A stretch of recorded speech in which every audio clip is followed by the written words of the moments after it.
UP के CM Yogi Adityanath ने किए बाबा केदार के दर्शन। श्री बद्री केदार मंदिर समिति और केदारनाथ तीर्थ पुरोहित समाज ने किया स्वागत। उत्तर प्रदेश के मुख्यमंत्री योगी आदित्यनाथ केदार के दर्शन के लिए पहुंचे।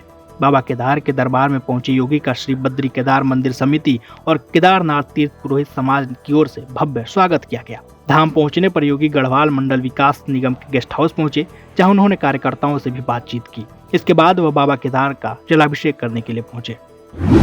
इंदिरा एकादशी व्रत 10 अक्टूबर को भगवान विष्णु से है। एकादशी व्रत का संबंध हिंदू धर्म में एकादशी पर्व का विशेष महत्व है। आश्विन मास के कृष्ण पक्ष की एकादशी को इंदिरा एकादशी कहा जाता है। इंदिरा एकादशी पितृपक्ष के दौरान आती है, इसलिए इस व्रत को पौराणिक महत्व भी ज्यादा होता है। धार्मिक मान्यता है कि इंदिरा एकादशी व्रत को रखने से पितरों की आत्मा को मोक्ष की प्राप्ति होती है। अयोध्या में राम मंदिर ट्रस्ट की 2 दिवसीय बैठक में लिए गए कई बड़े फैसले। प्राण प्रतिष्ठा के बाद रामलला की मूर्ति की फोटो प्रसाद के साथ भक्तों को की जाएगी वितरित। अयोध्या में शुरू हुई राम मंदिर ट्रस्ट की 2 दिवसीय बैठक में प्राण प्रतिष्ठा कार्यक्रम से जुड़े कई अहम फैसले लिए गए। प्राण प्रतिष्ठा कार्यक्रम से पहले रामलला की मूर्ति के समक्ष अक्षत यानी चावल से पूजा होगी। उस पूजित अक्षत को 1 जनवरी से 15 जनवरी 2024 तक भारत के 5 लाख गाँव तक भेजने का फैसला किया गया है। वहीं रामलला की प्राण प्रतिष्ठा के बाद उनकी मूर्ति की फोटो ली जाएगी और उसे फोटो को राम मंदिर के प्रसाद के साथ लोगों को वितरित किया जाएगा। रामलला के प्राण प्रतिष्ठा से पहले बनी खास धार्मिक कमेटी। प्राण प्रतिष्ठा के समय रामलला कौन सा वस्त्र करेंगे धारण, कमेटी लेगी फैसला।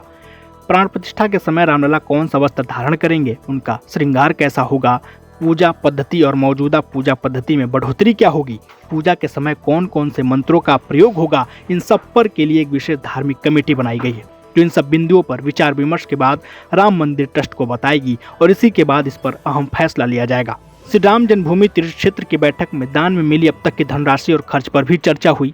श्री राम मंदिर ट्रस्ट के महासचिव चंपत राय की माने तो 5 फरवरी 2020 से 31 मार्च 2023 तक मंदिर निर्माण कार्य और मंदिर से जुड़े अन्य खर्चे मिलाकर लगभग 900 करोड़ रुपए खर्च हुए हैं, जबकि मंदिर ट्रस्ट के बैंक खातों में अभी भी 3000 करोड़ से अधिक रुपए जमा है। अमेरिका के न्यू जर्सी में बने स्वामीनारायण मंदिर का 18 अक्टूबर से भक्त कर सकेंगे दर्शन। स्वामीनारायण मंदिर के प्रवेश द्वार पर बनाई गई है नीलकंठ वर्णी की एक भव्य मूर्ति। अमेरिका में न्यू जर्सी के रॉबिन्सविले टाउनशिप में बने मंदिर की भव्यता देखते ही बन रही है। शानदार नक्काशी वाले खंभों और दीवारों से लेकर इस मंदिर परिसर में भूतल से छत और गुंबद तक भारतीयता की साफ साफ झलक दिखाई दे रही है। स्वामीनारायण मंदिर के प्रवेश द्वार से नीलकंठ वर्णी की एक भव्य मूर्ति देखी जा सकती है। इस प्रतिमा के पास एक ब्रह्मकुंड बनाया गया है और इसमें एक फवारा भी है। खास बात यह है कि इस ब्रह्मकुंड में माही, ओजत, भागीरथी, गंगा, यमुना, नर्मदा, गंडकी, गोदावरी, हुगली जैसी कई नदियों का संगम है।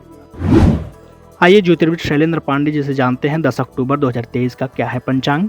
दिनांक 10 अक्टूबर 2023 दिन मंगलवार, तिथि है आश्विन कृष्ण पक्ष की एकादशी तिथि, दोपहर 3:08 तक। नक्षत्र है मघा नक्षत्र। चंद्रमा सिंह राशि में संचरण कर रहे हैं। राहु काल का समय शाम को 3 बजे से 4:30 तक। उत्तर दिशा की तरफ यात्रा करने की मनाही है, लेकिन अगर यात्रा करना जरूरी है, मजबूरी है, तो जरा सा गुड़ खाकर और भगवान का स्मरण करके यात्रा करेंगे तो मुश्किल से बचे रहेंगे। 18 अक्टूबर को भगवान सूर्य तुला राशि में करेंगे प्रवेश। सूर्य के इस गोचर का सभी राशियों पर होगा असर। ज्योतिष शास्त्र में सूर्य को पिता का कारक माना जाता है। कुंडली में सूर्य मजबूत रहने से करियर और कारोबार में मन मुताबिक सफलता मिलती है। वहीं कुंडली में सूर्य कमजोर होने पर जातक को जीवन में ढेर सारी कठिनाइयों का सामना करना पड़ता है। ज्योतिषियों की माने तो सूर्यदेव 30 दिनों में अपनी राशि बदल देते हैं। वर्तमान समय में सूर्यदेव अभी कन्या राशि में विराजमान है और नवरात्रि के दौरान 18 अक्टूबर को कन्या राशि से निकलकर तुला राशि में गोचर कर जाएंगे। इससे सभी राशियों पर अनुकूल और प्रतिकूल प्रभाव होगा। 15 अक्टूबर से शुरू होगी शारदीय नवरात्रि, 24 अक्टूबर को होगा समापन। पूरे भारत में नवरात्रि का त्योहार बेहद खास माना जाता है। नवरात्रि के 9 दिनों में माता के 9 रूपों की पूजा की जाती है। इस बार शारदीय नवरात्रि की शुरुआत 15 अक्टूबर से होने जा रही है और इसका समापन 24 अक्टूबर को होगा। पंचांग के अनुसार शारदीय नवरात्रि की प्रतिपदा तिथि को यानी पहले दिन कलश स्थापना का शुभ मुहूर्त 15 अक्टूबर को सुबह 11:48 से दोपहर 12:36 तक रहेगा।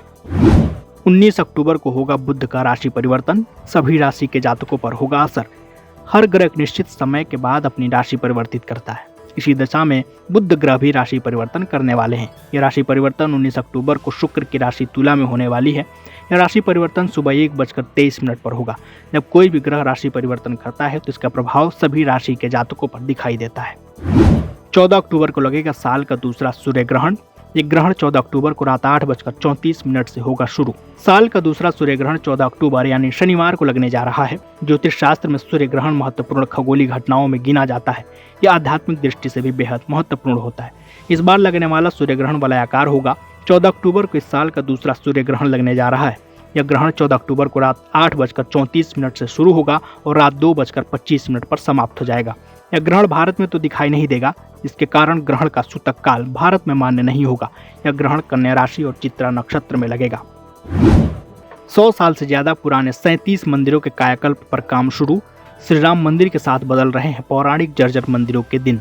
विजन 2047 के तहत सृजित की जा रही अयोध्या सनातन संस्कृति के मुख्य केंद्र और उत्सव नगरी के तौर पर भी सज रही है। इसके लिए श्रद्धालुओं को त्रेतायुग का एहसास कराने के लिए जर्जर और पौराणिक मंदिरों को उसकी प्राचीनता के अनुसार जीर्णोद्धार कराया जा रहा है। 100 साल से ज्यादा पुराने 37 मंदिरों के कायाकल्प पर भी काम शुरू हो गया है। यही नहीं, इतिहास को संजोने के लिए नवाबों के पुराने महलों और ऐतिहासिक धरोहरों को भी संजोया जा रहा है।